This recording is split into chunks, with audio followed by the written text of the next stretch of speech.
यीशु मसीह के मधुर और जलाली नाम में आज दिनांक 13 दिसंबर दिन सोमवार को हम आप सबका स्वागत करते हैं। आज के दिन के लिए जो वचन है वह लिया गया है भजन संगीता की पुस्तक उसका 55 अध्याय उसका 6वां पद। और मैंने कहा, भला होता कि मेरे कबूतर के से पंख होते तो मैं उड़ जाता और विश्राम पाता।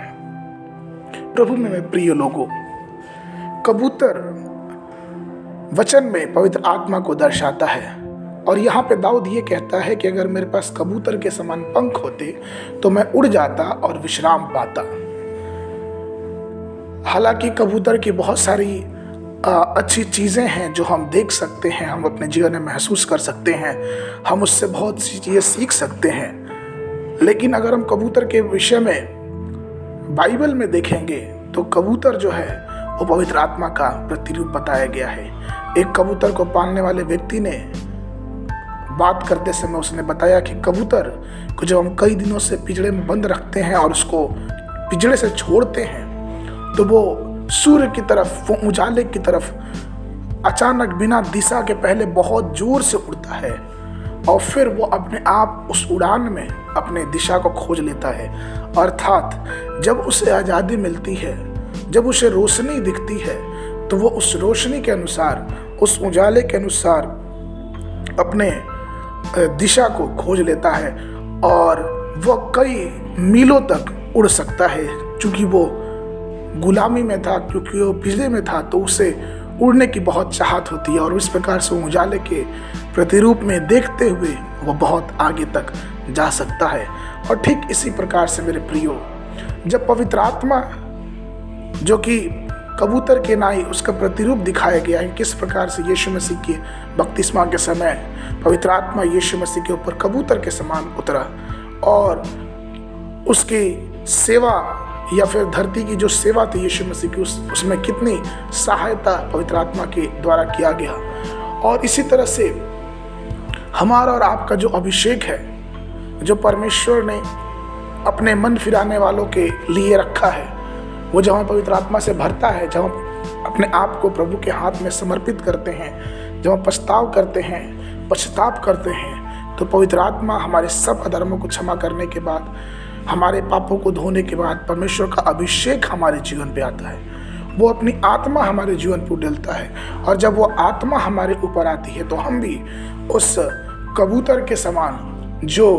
एक समय पिंजड़े में था और उसे उड़ने के लिए जैसे ही छोड़ा जाता है वो उजाले की तरफ बहुत तेजी से उड़ता है, उसी प्रकार से हमारा जीवन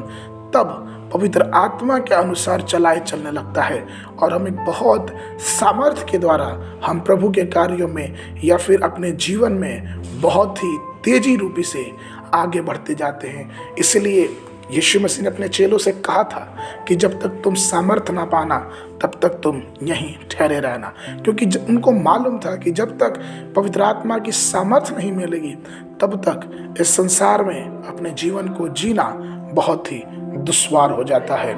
और इसी प्रकार से हम फिलिप के जीवन में देखते हैं, प्रेरितों के काम उसका 8 और उसका 39 पद, कि किस प्रकार से फिलिप सुसमाचार की घोषणा करने के लिए बहुत ही जल्दी से उस इथोपियन जो मंत्री था उसके पास, उसके रथ के सामने वो प्रकट हो गया और उसके काम होने के बाद वो तुरंत वहाँ से फिर से उठा लिया गया। इसी प्रकार से हम देखते हैं प्रेरितों के काम उसका 13 और उसका 2 पद में कि जब वे उपवास सहित प्रभु से उपासना कर रहे थे तो पवित्र आत्मा ने कहा, मेरे निमित्त बरनबास और शाऊल को